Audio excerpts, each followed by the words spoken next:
Hello tout le monde, j'espère que vous allez bien. Aujourd'hui on se retrouve pour une nouvelle vidéo qui sera une vidéo où je vais essayer de booker le retour de Randy Orton. Avant que la vidéo commence, n'hésitez pas à me suivre sur mon Instagram, mon Twitter s'affiche à l'écran et je sais qu'à la suite de la vidéo. Je vais faire une petite série de vidéos sur les retours des superstars. Donc j'ai fait Randy Orton pour aujourd'hui. Il y aura bientôt du coup Cody, Biggie et Becky Lynch.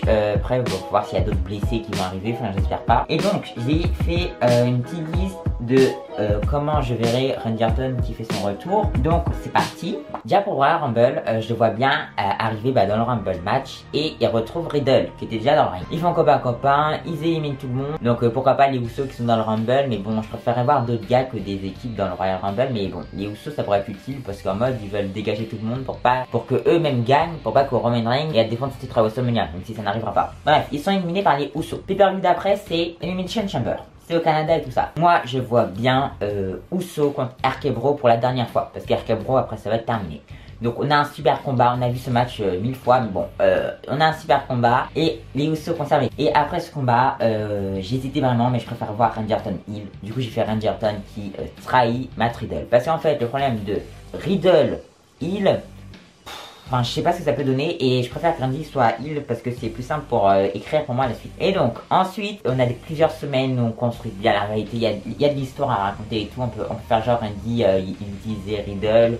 Bref, on peut faire plein de trucs et ensuite c'est WrestleMania et on fait le 1 contre 1 Randy Orton contre Matt Riddle. Et ça peut vraiment être un super combat. Je voyais déjà ce match à WrestleMania cette année, mais bon, ça sera pour l'année prochaine. Et ça peut vraiment être génial. Moi, j'ai beaucoup d'espoir sur ce combat. Et puis j'adore le catch de Riddle, donc les deux assemblés, j'espère que ça va super bien marcher.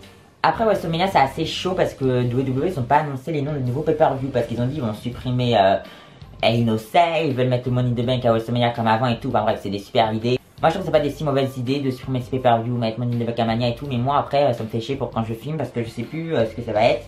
Du coup j'ai fait pay-per-view de mars, pay-per-view de machin et tout. Bon là je pense que ça va être Backlash après Mania parce que bon ils peuvent le garder ce show. Juste il s'appelle plus WrestleMania Backlash, il s'appelle juste Backlash. Et on ne fait plus de WrestleMania Raw et WrestleMania SmackDown également. À Backlash, déjà je vous ai pas dit, à WrestleMania Randy Orton gagne. À Backlash c'est au tour de Riddle. On fait 50-50, on fait du truc WWE, on change pas les habitudes. Riddle gagne à Backlash, sans stipulation, hein, on fait juste 2-1-1. Et ensuite le show d'après qui est à la base Hell in a Cell, du coup qui sera le pay-per-view d'après Backlash, Randy Orton gagne. Parce que bon, faut pas rigoler quand même. Randy Orton il gagne la rivalité du coup en fin de compte avec une stipulation. Pourquoi pas du coup même un Hell in a Cell, même si c'est pas le show Hell in a Cell, un Last Man Standing match parce que c'est beaucoup à la mode en ce moment. Ou un high quit match, j'en sais rien. Bon, je vous dis le high quit, non, il faut le high quit, on le garde pour plus tard. Du coup, toutes les stipulations sauf le high quit match. Ensuite, c'est Money in the Bank à la base et c'est le pay-per-view du coup d'après le pay-per-view de Hell in a Cell. Qui est à Hell in a Cell qui n'est pas le pay-per-view du coup. Bref, le pay-per-view suivant. On a une petite rivalité pour occuper Randy Orton. Randy Orton contre Kevin Owens. Car Kevin Owens c'est un gros babyface et Randy Orton c'est un bon heel.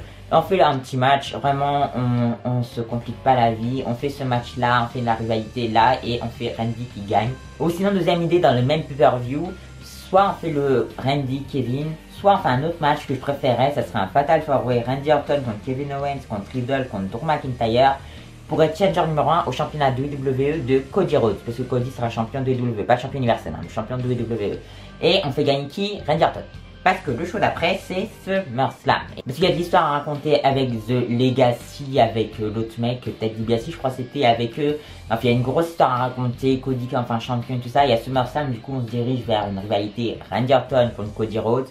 Ça peut être vraiment super génial.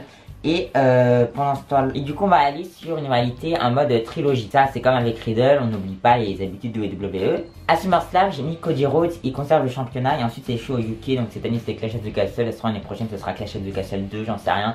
Bref, à Clash at the Castle de l'année prochaine, j'ai mis la revanche entre Cody et Randy Orton. Sauf que cette fois-ci j'ai mis Randy Orton devient champion de WWE. Parce que en fait Randy ça fait des années que c'est le même schéma, mais là j'ai l'impression de refaire le même schéma, bref. C'est Randy en 2019, il était challenger à Kofi. Il a perdu plusieurs fois face à Kofi titre de WWE. L'année suivante, 2020, c'est face à Drew McIntyre, encore à SummerSlam. Il est challenger, il prend pas le titre. Mais il prend le titre pour le perdre 15 jours plus tard à Raw. Bon, au moins il est un petit peu crédible. Là c'est encore pareil cette annne, il est challenger à Cody mais il ne devient pas champion de WWE. Mais là, sauf j'aimerais bien qu'il devienne champion en UK, mais le problème c'est qu'après j'ai fait au pay-per-view d'après Clash of the Castle, à la base c'est Extreme Rules. Bref, un pay-per-view, je sais pas, Armageddon, non merci, j'en sais rien. J'ai mis Cody contre Orton, du coup la revanche, cette fois-ci en I Quit match, parce que je pense que ça peut vraiment être une super idée de faire un I Quit entre les deux. Et je vois Cody reprendre le championnat, ou sinon j'ai mis Randy conserve, enfin peu importe. Mais le problème de Cody, s'il perd aussitôt le titre, ça me ferait un peu de peine quand même, parce que bon, tout ça pour le perdre assez tôt le titre. Mais si en fait Cody reprend, Randy Orton aurait encore eu un règne de seulement un mois. Enfin bref, faut voir ce qui est la meilleure idée. Vous pensez c'est quoi la meilleure idée entre Randy qui prend un moment de titre à Cody ou Cody qui conserve tout le temps? Ensuite c'est l'Arabie Saoudite, donc on a fait Randy Orton qui bat Kevin Owens. Tout ça, on a fait ça. Normalement on peut perdre Money in the Bank si c'est pas le Fatal 4-1 number 1 contender. Bah, j'ai mis en Arabie Saoudite Kevin Owens. Soit la rivalité aura déjà eu lieu, soit la rivalité n'aura jamais eu lieu. Du coup j'ai mis Kevin Owens en Arabie Saoudite. Et sur Survivor Series, j'ai mis que je n'avais pas d'idée, donc Kevin Owens ou le War Games, j'en sais rien. Du coup voilà, c'est la fin de cette vidéo sur le retour de Randy Orton, comment je le bookerai personnellement. N'hésitez pas à me dire en commentaire votre booking pour Randy Orton. N'hésitez pas à liker, commenter, partager, abonnez-vous à ma chaîne. Et donc moi je vous dis bye à une prochaine vidéo, bye.